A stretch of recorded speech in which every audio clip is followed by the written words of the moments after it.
Hi everyone, I hope everybody is doing well right now. So shortly after I made my last video, I found out that school was going to be closed for the rest of the year. And at first I was definitely a bit bummed to hear that. I was thinking about how I won't be able to see any students or teachers for a while, and how I'm, still kind of stuck at home, have to work from here for a bit longer. But something I've been thinking a lot about lately that has been helpful is thinking about what I can control versus what I cannot control. And I think this is helpful because when we think about what we can control, it shifts our focus more onto the positives and onto what we can do.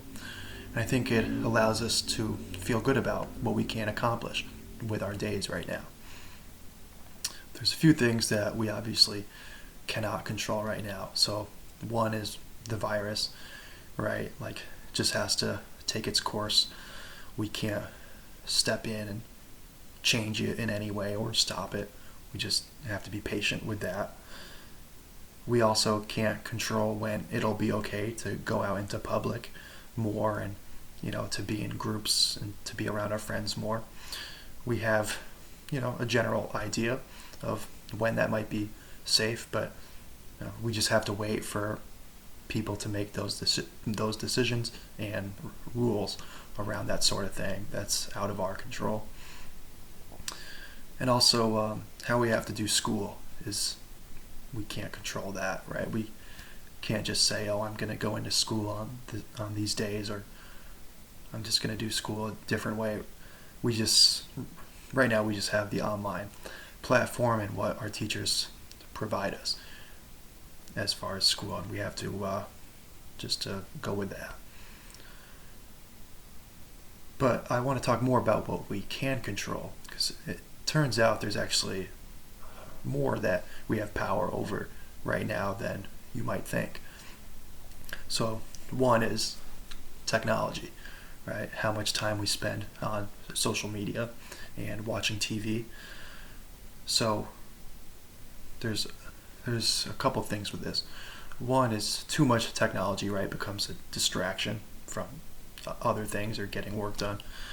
And it also exposes us to information about the virus, which isn't necessarily a bad thing, right? I think it's good to learn and to stay up to date on what's going on in the world, but spending too much time looking at and taking in information about the virus, that can make us definitely feel sad, right? So we just have to just be cautious about how much time we're spending on those things.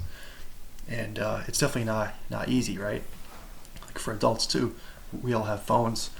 Sometimes I spend too much time scrolling through. I see information about the virus and about all these people dying and people infected and people that are upset, and that doesn't make me feel great. And if you spend too much time focusing on that can impact like your day and how you feel for hours after that. So what's important is that we decide when we pick this up and use it.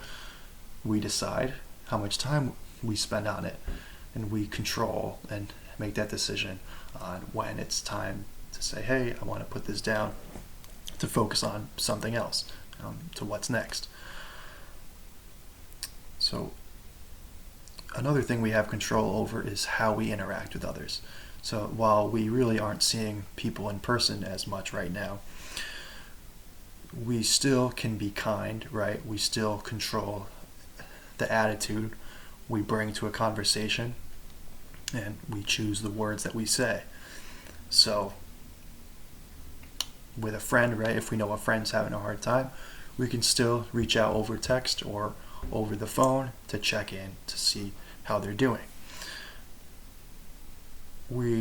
I think most people are spending more time around family now, right? So we have control over that. We control whether we're being a good brother or sister, right? Like, we have power over how we're playing with each other and the words that we're using towards each other.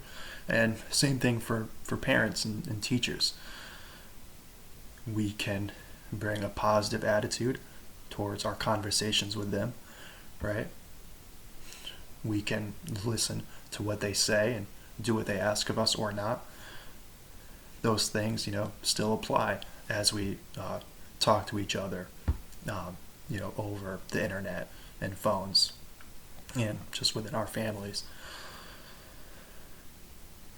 So the next thing that I think we definitely have control over is our effort and how hard we work. So I know school is a lot different now, right?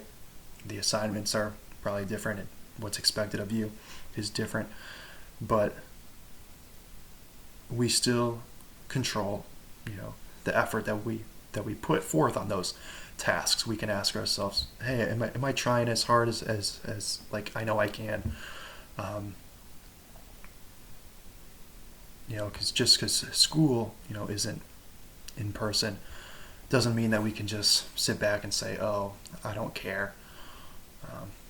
I don't really have to try because, I'm not in school. I mean, you could do that. That's one option. Or you can just still treat it, you can still work hard. You can complete everything that's asked of you. Make sure that you're organized on your assignments, what you have to get done. You can still reach out to teachers with questions if you're having difficulty with something. So we can still do all those things. And finally, what we can control is what our day looks like. So what I mean by that is I know that we can't go into school and that we're pretty much home all the time, but we can still create a schedule for what our time looks like at home, right? We have control over what time we get up in the morning, what time we go to bed at night. We can choose what hours we're going to spend towards working, what times we're going to spend towards taking a break, doing other things, exercise. So I think it's helpful to know that we still can apply a structure, we can still make a plan for our day, even though it does look different now than like we're used to. So that's pretty much all I wanted to share. I think just keeping in mind on what we can control and what we cannot control is very important right now. So thanks. I look forward to talking to you all soon.